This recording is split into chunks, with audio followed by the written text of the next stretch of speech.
Operation Epic Fury is concluded. We achieved the objectives of that operation. I'm not going to, we're not cheering for an additional situation to occur. We would prefer the path of peace. What the president would prefer is a deal. He would prefer to sit down and work out a memorandum of understanding for future negotiations that touches on all the key topics that have to be addressed, a full opening of the strait so the world can get back to normal. And he preferred that be negotiated through the route that Steve and Jared have been working and that all of us have been supporting. That's the route he prefers. That is so far not the route that Iran has chosen. And so the result has been that the United States has to do something about the fact that we're the only nation on earth that can do anything to open up a lane within the Straits of Hormuz to get product and to rescue these people that are trapped in there. And that's what we're undergoing now. What that may lead to in the future is speculative. I'm not going to speculate about what it would take or what it would do. But look, the message to Iran, these guys are facing, they are facing real catastrophic destruction to their economy, generational destruction to their economy, generational destruction to the wealth of their country, imposed on themselves by the actions that they're taking. They should check themselves before they wreck themselves in the direction that they're going. That's what Epic Fury. And Epic Fury is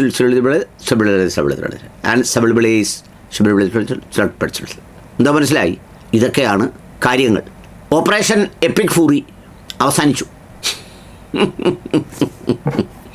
തീർന്നേ EPIC fruit തീർന്നേ, ജയിച്ചേ ഞങ്ങൾ ജയിച്ചേ. Marco Rubio ആണ് EPIC ഫൂറി തീർന്ന കാര്യം അറിയിച്ചത്. EPIC ഫൂറി എല്ലാം complete തീർന്നു. ഇനി EPIC ഫൂറി ഇല്ല, അവസാനിച്ചു. ഡൊണാൾഡ് ട്രംപ് ആഗ്രഹിച്ച എല്ലാ കാര്യങ്ങളും നടന്നു. അവിടെ എന്താ പറയുന്നത്, പുതിയ റെജിം അധികാരത്തിലേക്ക് വന്നു, റെജിം ചേഞ്ച് ഉണ്ടായി. പിന്നെന്താ ഉണ്ടായത്? 2 വൃദ്ധരായ മനുഷ്യർ മരിച്ചു. ലാരിഞ്ചാനിയെ ഒരു ബോംബാക്രമണത്തിൽ കൊല്ലപ്പെട്ടു. ചിലർക്കൊരു അസ്വസ്ഥത ഉണ്ടാകാൻ വേണ്ടി ഞാൻ പറയുകയാണ്, ഷഹീദായി. അപ്പോൾ അങ്ങനെ എപ്പിക് ഫൂറി എന്തെല്ലാം കാര്യങ്ങൾ നേടി, അതെല്ലാം നേടി. പഹലവിയെ കൊണ്ടുവന്ന് ഇവിടുത്തെ പരമാധികാരിയാക്കി. പിന്നെ ട്രംപിന് വേണ്ടതെല്ലാം ഇവിടുന്ന് നേടി. പിന്നെന്താ പറഞ്ഞിരിക്കുന്നത്, തലമുറകളുടെ എല്ലാം സാമ്പത്തിക നഷ്ടവും ബാക്കിയുള്ളതെല്ലാം വരത്തക്കവണ്ണം എല്ലാം നശിപ്പിച്ച് താറുമാറാക്കി അവർക്ക് ചുട്ട മറുപടി കൊടുത്തു.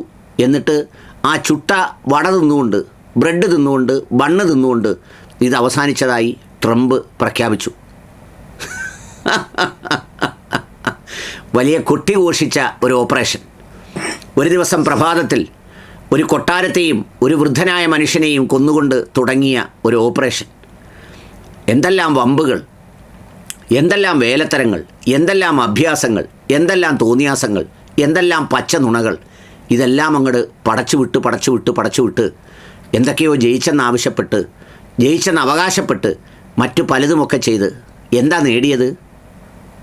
നേടിയതെന്താ? ഉണ്ടപ്പപ്പടം. ലോകത്തിന് മുന്നിൽ അമേരിക്ക എന്ന് പറയുന്ന ഒരു രാജ്യത്തിന് ഒരു കടലാസ് പുലിയുടെ വില പോലും ഇല്ലെന്ന് എഴുന്നേറ്റ് നിന്ന ഇറാൻ തെളിയിച്ചു. നമ്പർ 1, ഒരു ചുക്കും ചുണ്ണാമ്പും അവർ വിചാരിക്കുന്നത് ലോകത്ത് നടക്കില്ലെന്ന് തെളിയിച്ചു.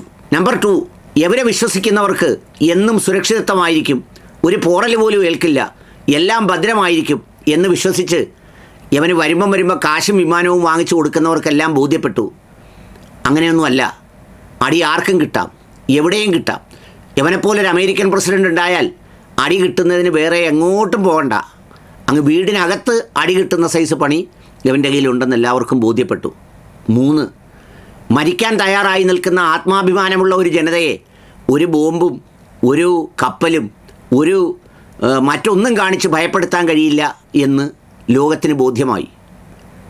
4, കൈയടിച്ച് വിളിച്ചാൽ വരുന്ന കുടിച്ചുപട്ടികളാണ് ബാക്കി രാജ്യങ്ങൾ എന്ന വിശ്വാസം അങ്ങ് തീർന്നു.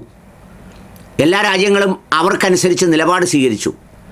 അവരവർക്ക് നിലപാട് സ്വീകരിച്ചപ്പോൾ ഈ പറഞ്ഞതുപോലെ പിന്നെ നിലവിളിയായി, കരച്ചിലായി, തെറിവിളിയായി, നീട്ടിത്തുപ്പലായി, അവസാനം ഒന്നും നടക്കാതെ അതും ബോധ്യപ്പെട്ടു. പിന്നെ സാമ്പത്തിക തകർച്ച അല്ലെങ്കിൽ അത്തരം കാര്യങ്ങളൊക്കെ ഏതെങ്കിലും ഒരു ഭാഗത്തുണ്ടായാൽ തങ്ങളുടെ അടുക്കളയിൽ വരെ ഉണ്ടാകുമെന്ന് വെള്ളക്കാരനായ പ്രസിഡന്റ് സാഹിബിന് ബോധ്യപ്പെട്ടു. കാലം മാറിയെന്നും ലോകക്രമം മാറിയെന്നും നന്നായി തിരിച്ചറിഞ്ഞു. ഇനി ആ തിരിച്ചറിവ് ലോകത്തിന് ഇനി അങ്ങോട്ട് ഒരുപാട് മാറ്റങ്ങളുണ്ടാക്കും. ഏതായാലും എപ്പിക് ഫൂറി അവസാനിച്ചു. എന്നിട്ട് ഹോർമിസിന് വേണ്ടിയുള്ള ഓപ്പറേഷൻസ് തുടരും. തുറന്നു കിടന്നതാ ഹോർമിസ്. ഒരു തടസ്സവുമില്ലാതെ എല്ലാവരും പോയിക്കൊണ്ടിരുന്ന വഴിയാണ്.